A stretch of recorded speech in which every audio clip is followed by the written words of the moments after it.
The sun had dipped low, painting the horizon in a deep gold, but the crowd gathered before the black tomb stood silent. Children clutched their parents' hands, veterans straightened their backs, and tourists whispered in awe as the guard, motionless, eternal, kept his post.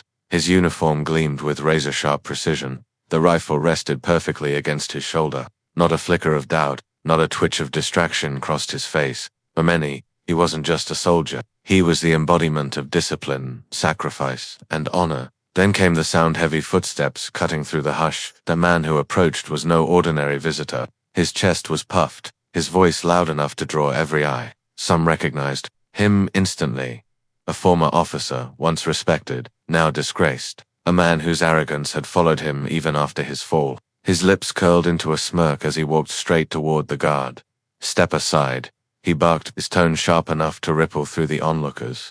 A nervous murmur broke across the crowd. Cameras lifted, phones tilted higher. Some people thought the guard would obey that. Perhaps tradition bowed to authority, even false authority. Others shook their heads, whispering that this man had no right to challenge what stood before him. But the guard did not move. He didn't even blink. The former officer drew closer, circling like a predator testing prey. His polished shoes clicked against the stone path, each sound louder than the last. He spoke again, mocking now. "Do you even understand who you're guarding? This tomb is just stone. You're wasting your life standing here like a puppet." Parents pulled children closer. A veteran in the crowd clenched his jaw, fists trembling at his side. Yet the guard remained what he had sworn to be: silent, unshakable, untouchable. For a long, suspended moment, time itself seemed to hold its breath. The former officer sneered and leaned in, his words dripping with venom. "I order you to move." Every eye locked on the guard, every phone recorded, every heartbeat seemed to drum in the stillness. The world expected him to yield, even just to avoid confrontation, to step aside, to prove that this man's arrogance could break sacred silence. But then it happened. The guard shifted, not in surrender, not in weakness, but in a single, precise adjustment of his stance. The sound of his heel striking stone cracked like thunder. Through the air, his body squared, posture towering, presence overwhelming. The crowd froze. The officer's smirk faltered, and in that moment, with no words spoken, it was clear. This was not just a man standing watch. This was Honor incarnate. The people thought he would step aside. Instead, the guard stood taller, and the world was about to learn the true weight of silence. The silence that followed the guard's defiant stance was not born that day. It had been forged years earlier, in places where silence often meant survival. Before he wore the ceremonial uniform, before his boots clicked in perfect rhythm along sacred stone. He was simply Private Daniel Hayes, a boy from a small town who believed in promises. He had promised his best friend, Michael, that they'd come back from the war together. Only one of them did. Daniel carried Michael's dog tag in his pocket to this day. Some nights, when the silence of the world pressed too heavily, he would pull it out, feel the worn edges, and remind himself of the last words his friend had spoken. "If I fall, don't let them forget me." That vow became his compass. And when Daniel stood watch at the Black Tomb, he wasn't just guarding stone, he was guarding every friend who never came home, every voice that had been silenced, every name lost to time. The Black Tomb was no ordinary monument, rising from the earth with a stark, solemn gravity. It marked the resting place of the unknown fallen. No names carved, no ranks displayed, only a symbol that some gave everything, even their identity, for the nation they loved. Veterans described the tomb as a place where time seemed to pause. Tourists often found themselves whispering instinctively, as though afraid to disturb the unseen presence of the countless dead. Children would tug at their parents' hands, asking, "Who's inside?" And the answer was always the same: "We don't know." That's the point. He could be anyone's son, for the guards assigned. Their perfection was not a performance, it was a promise fulfilled. Their silence spoke the words the dead could no longer utter. Their stillness was a barrier against forgetfulness. Daniel had been chosen not only for his flawless discipline, but because the colonel saw in him a rare steadiness, a gravity beyond his years. Where others flinched under pressure, Daniel did not. Where others grew restless in silence, Daniel found meaning. And then there was the antagonist, the man whose footsteps had broken the sanctity of that silence. Colonel Richard Hale. Once his name had meant respect. He had commanded troops with authority, medals gleaming across his chest, but power had rotted his spirit. Where honor demanded humility, He had grown arrogant, where tradition required respect. He had only scorn. His downfall had been whispered across barracks and political halls alike. Allegations of corruption, reckless decisions that cost lives, and an eventual court-martial had reduced him to a bitter shadow of what he once was. Yet Hale still carried himself like a conqueror. Dismissed from service, he reinvented himself as a loud political agitator, blaming the government, blaming the army, blaming anyone but himself. To him, the Black Tomb was a stage for his theatrics. He saw the silence of the guard not as sacred discipline but as weakness ripe for exploitation. The day he arrived at the tomb, Hal knew the cameras would be there. Tourists, reporters, even veterans visiting. To him, it was the perfect opportunity to remind the world that he had not faded away. He rehearsed his smirks, polished his shoes, and prepared his voice to cut through the hush like a blade. He wanted headlines. He wanted chaos. He wanted to prove that tradition could be broken by arrogance. What Hale didn't understand, what he never could, was that the guard he faced that day was not just a man in uniform. Daniel Hayes carried ghosts, he carried vows, he carried silence that weighed more than any insult. The crowd itself added to the tension of the scene. There were families, mothers and fathers hoping to teach their children what respect looked like. There were veterans, men and women with scarred hands and tired eyes, who had come to stand once more in the shadow of sacrifice. And there were cameras, always cameras, eager to catch something that might go viral. To the children, the guard was a statue come to life. To the veterans, he was a brother. To the world, he was a mystery. And so when Hale's voice rang out, mocking, commanding, belittling, it didn't just cut into one man's silence. It violated the collective reverence of everyone present. Some in the crowd gasped, others whispered, angrily, but no one dared intervene. This wasn't their fight. The guard's oath demanded that he face it alone. In the colonel's mind, this would be simple. Push the guard hard enough, and he'd break. Make him flinch, and the illusion of unshakable honor would collapse. The spectacle would belong to Hale, but what the disgraced officer hadn't accounted for was the invisible army standing with the guard, not in flesh, but in memory. Every name carved on every battlefield memorial, every folded flag handed to a grieving family, every soldier who had vanished into silence. Daniel stood not just for himself, but for them, and that was why the crowd's whispers swelled into tension so thick it could be cut with a knife. Parents held children tighter, veterans clenched their fists, knuckles white, phones stayed raised, because everyone sensed what was coming next. They didn't know it yet, but they were about to witness a moment that would ripple across the world, where arrogance collided with honor, and silence proved stronger than power. The uneasy quiet lingered long after Hale's first command had split the air. The guard did not flinch. He remained exactly where he had been, spine like steel, rifle steady, gaze fixed straight ahead, as though Hale's existence had never been acknowledged. But to Hale, that stillness was an insult. He leaned back, let out a sharp laugh, and turned in a slow circle so the crowd could see his expression. "Look at this," he scoffed, his voice carrying across the plaza, a breathing statue. "You people think this is honor, this is slavery dressed up as tradition." Murmurs rose from the spectators. A veteran in the front row shook his head, lips pressed tight. A mother pulled her young son closer, whispering for him not to stare. Yet the boy could not look away, his wide eyes locked on the guard, frozen, unshaken, untouched by Hale's words. Hale wasn't finished. He stepped closer, polished shoes echoing on stone. His smirk widened. "Tell me, soldier, do you even know why you're here? Or are you too brainwashed to realize this tomb doesn't matter? These men you guard, they're forgotten, nameless, and you're wasting your life saluting ghosts." The words were venom, meant to provoke. The guard remained silent. A gust of wind rustled the flags overhead, their fabric snapping crisply in reply where the guard would not. To the crowd, that silence spoke louder than any outburst could. But Hale only grew bolder.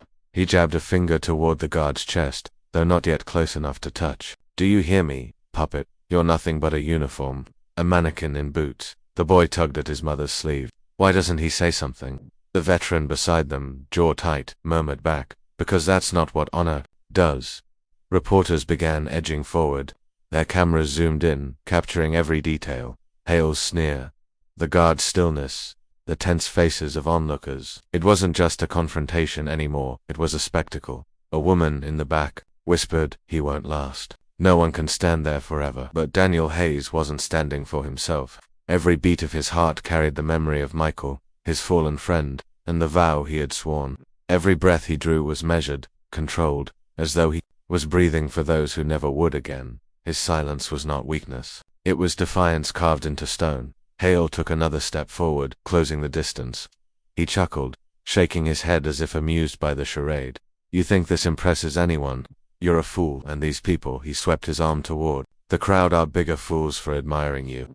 Gasps rippled through the audience. A little girl pressed her hands over her ears. An old man in a faded service cap muttered, disgraceful. He should be ashamed, but Hale fed on the reactions. The more outrage he sparked, the stronger his performance became. He raised his voice, filling the square with his scorn. Once, I commanded men who bled for this country. I wore medals for battles you'll never understand. But I outgrew the blind obedience you worship. Do you hear me? He leaned closer, spitting the words. I outgrew it, and I will tear down this pathetic show of discipline. The guard blinked once. Nothing more. To the crowd. The silence was unbearable now. It was a silence heavy enough to press against the ribs. A silence that turned every whisper, every cough, into a thunderclap. People shifted on their feet, unable to look away yet afraid of what might come next. A teenager in the back whispered to his friend, why doesn't he hit him back? The veteran from earlier answered without turning his eyes from the guard, because the guard doesn't fight for himself, he fights for something greater. The boy's eyes widened, but he's not even moving. Exactly, the veteran said. Hale's arrogance sharpened. He stepped so close that his breath brushed against the guard's ear. Say something, he hissed. Blink, flinch, anything. Show them you're human, because right now, you're nothing but stone pretending to be flesh. Still, no reply. The guard's face was carved in discipline, a living mask of honor. Snarled, he turned to the crowd, arms thrown wide. See this? This is your symbol. A man too afraid to speak, too shackled to tradition to resist. Is this what you honor? Silence. And then, in the crowd's stunned hush, a child's voice piped up. It's not silence, the boy said softly. It's strength. Heads turned. The boy's mother shushed him quickly, but the words lingered, echoing louder than Hale's tirade. Strength. The guard remained motionless, but it was as if the child had spoken for him. By now reporters were live streaming, phones lit up with comments. Around the world, thousands of viewers typed furiously, why is he not moving? Incredible discipline. That officer is disgusting. The guard is stronger without saying a word. The confrontation had transcended the square. It was becoming a global moment, but Hale couldn't see it. His ego blinded him. He only saw a man who refused to acknowledge his authority, and that to him was intolerable. He circled again, boots clicking sharply. Each step was a challenge, each insult sharper than the last. His voice carried venom, pride, and desperation all tangled into one. You will move, he growled. You will step aside, because no one defies me. The guard's heel twitched just once. The faintest adjustment of balance. To the untrained eye, it was nothing, but to the crowd, it was a reminder. He was not a statue. He was choosing this silence, choosing this stillness, choosing to hold the line. The tension reached its breaking point. Children clung tighter to their parents. Veterans clenched their fists until their knuckles turned white. Reporters whispered urgently into their microphones. Everyone knew the line was about to be crossed, and everyone knew that when it happened, something unforgettable would follow. The crowd's unease had reached its peak. Every insult, every sneer from Hale had pushed the moment tighter, wound it like a spring ready to snap, and then he crossed the line. With a sudden motion, Colonel Richard Hale stepped forward and shoved the guard's shoulder. The impact echoed like a gunshot in the silence. Gasps tore through the crowd. A woman cried out. A veteran cursed under his breath. The guard's body shifted under the blow, but he did not fall. His boots held firm against the stone. His posture, snapping back into its unyielding stance. Haley smirked, emboldened by the reaction. Finally, he said loudly so everyone could hear. He moved. He broke. This is your hero. This is your sacred tradition. But the guard hadn't broken. He hadn't spoken. His face remained carved in stone. The crowd sensed it immediately. What looked like weakness to Hale was actually the opposite. The guard's restraint wasn't submission, it was power held. In chains, Hale, blind to the truth, pressed harder. He jabbed a finger into the guard's chest, sharp and mocking. Do you feel that? That's reality. Flesh, not marble. You're just a man, and men obey.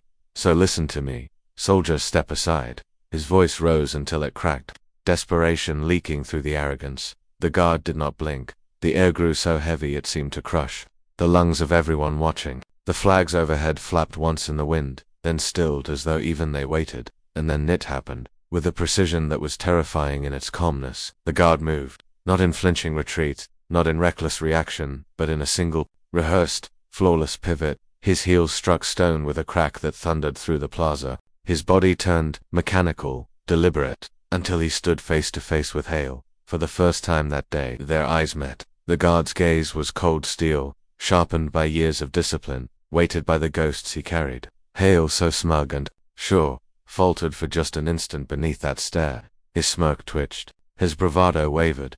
The guard raised his rifle not as a weapon, but as a symbol. The motion was crisp, ritualistic, perfect.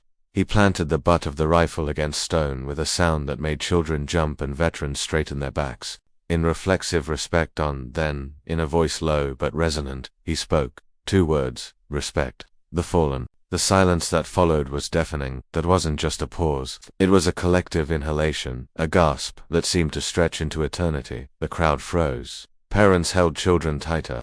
Reporters forgot to speak into their microphones. Even the birds circling overhead seemed to halt mid-flight. Those words measured heavy, absolute carried, more force than any shout, more finality than any argument. Hale stumbled back half a step. For the first time, he looked uncertain. His eyes darted to the crowd, searching for validation, but what he found was only condemnation. Faces stared back at him in disgust, in anger, in awe of the guard. The former officer clenched his jaw. "You think you can order me?" barked, but the power had drained from his voice. It was shaky, brittle, hollow. The guard did not answer. He didn't need to. His silence swallowed Hale's bluster whole. A little boy whispered loudly enough for those around him to hear. He finally spoke. His father, eyes misting, nodded, and that's all he needed to say.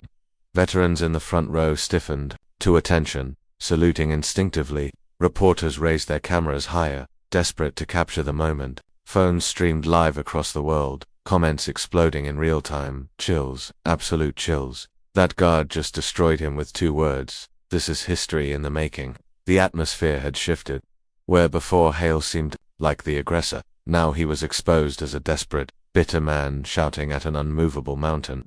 The guard's calmness had crushed his arrogance without lifting a hand.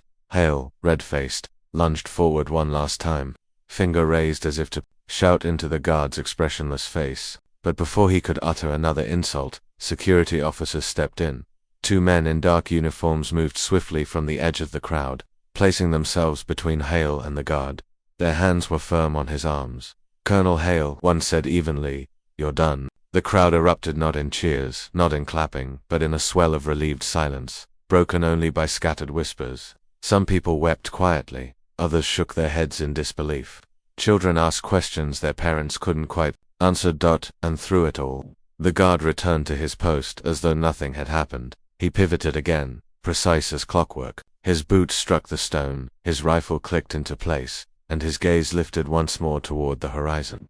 His face returned to the mask of discipline. His body resumed its role as sentinel, unmoved, eternal. The contrast was staggering. Chaos dragged away, order restored, one man exposed as fragile, another revealed as unbreakable. A hush lingered over the plaza, the kind of hush that feels holy, because, in that moment, everyone understood. The guard wasn't just protecting a tomb. He was protecting the meaning of sacrifice itself, and for that, silence was louder than war.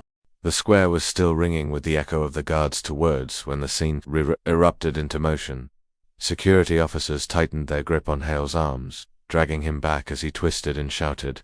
His voice cracked with desperation, every syllable betraying the collapse of his arrogance. "Unhand me. Do you know who I am?" he bellowed, thrashing like a man drowning in his own pride. But the crowd no longer saw power in him. They saw only humiliation.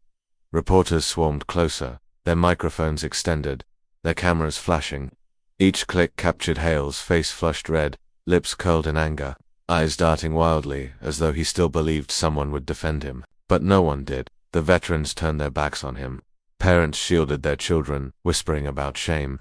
The boy who had spoken earlier tugged on his father's sleeve and asked softly, "Is he the bad guy?"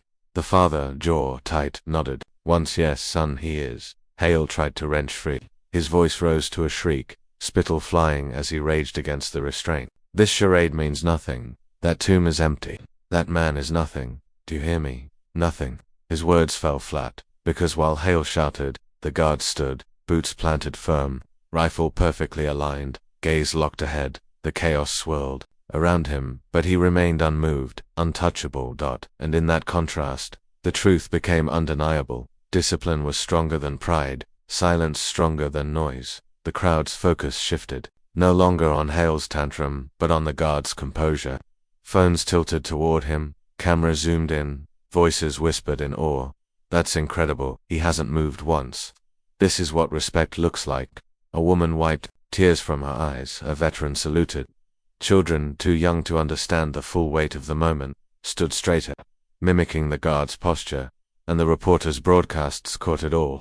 Around the world, millions of viewers watched live as the disgraced colonel was hauled away, screaming, while the guard resumed his eternal duty as though nothing had disturbed him. Within minutes, the image spread across the internet, Hale mouth open in rage, dragged between two officers. The guard, stoic and unshaken, framed in perfect silence beside the black tomb. The symbolism was impossible to miss. Hale's voice grew faint as he was forced down the steps and into a waiting vehicle. His final cries, "I am still a soldier, I am still your superior," rang hollow, swallowed by the jeers of a crowd that no longer respected him. The silence that followed his removal wasn't awkward. It was reverent, heavy, sacred. Every eye returned to the guard, and he gave them nothing, no smile of victory, no gesture of triumph, no acknowledgement of the chaos he had endured. Only stillness, only discipline, only the living embodiment of the vow he had sworn to honor the fallen with perfection that no arrogance could shake. One by one, people lowered their cameras, not because they had lost interest, but because they sensed they were in the presence of something greater than a viral clip, something eternal. A boy whispered again, this time so quietly only his mother heard. He won. She nodded, her voice thick. Yes, without fighting, he won. Later, those who reviewed the footage would agree, the climax wasn't Hale's outburst, nor his arrest. The climax was the guard's return to form, that perfect pivot back to position, that rifle reset against his shoulder, that unblinking stare toward the horizon. It was a moment that crystallized into history. Hale would be remembered for his downfall, but the guard his silence. His steadiness would become a symbol, a reminder that in a world of noise, sometimes the loudest answer is silence. When the last echoes of Hale's rage vanished down the steps, the square seemed to exhale. Tension that had wound every chest tight finally eased, leaving behind a hush unlike any other. No one clapped, no one cheered. That would have broken the sanctity of the moment. Instead, the crowd simply watched the guard standing tall, rifle poised, gaze locked on the horizon as though the disturbance had never occurred. For many, that silence was harder to bear than any speech could have been. Parents knelt to whisper explanations to their children. Veterans exchanged looks heavy with respect. Reporters lowered their microphones, realizing that words would never capture what had just unfolded. Then, from the side of the plaza, a high-ranking officer stepped forward. The colonel's chest bore rows of medals, but his movements were slow, deliberate, reverent. He halted a few feet before the guard, and then he did something unexpected. He raised his hand in a sharp, flawless salute. The gesture was not for the crowd, not for the cameras. It was for the man who had stood unshaken when arrogance tried to tear down tradition. A ripple of recognition passed through the onlookers.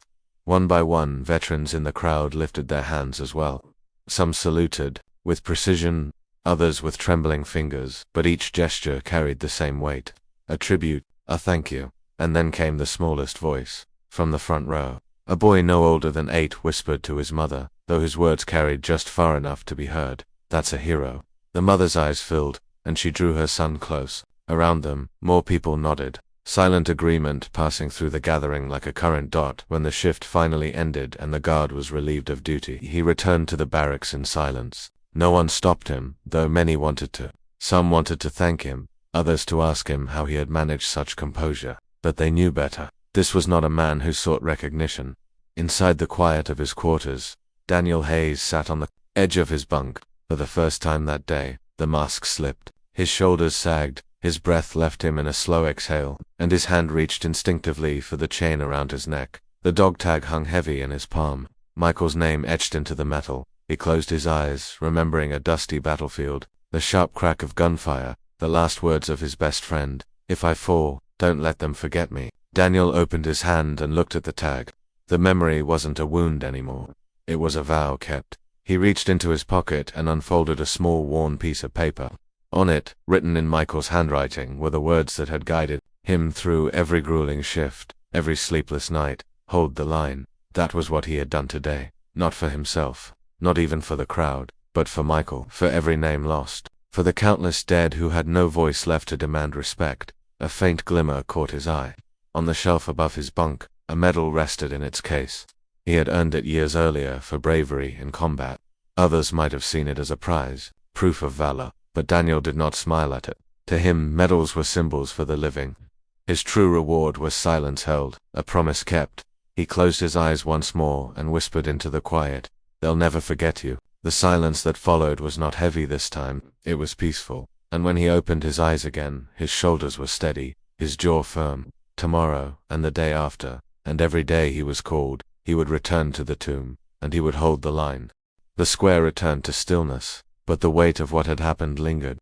For those who stood there, it was more than an incident. It was a lesson carved into memory. The world had watched arrogance collide with honor, noise clash against silence, pride shatter against discipline. And in the end, it was not the man who shouted that stood victorious. It was the man who stood still. Tradition, some argue, is old-fashioned. They dismiss rituals of respect as relics of the past. But the truth is this: tradition is a thread that ties generations together. It is the vow that sacrifice will never be forgotten, that silence at a tomb can thunder louder than any speech.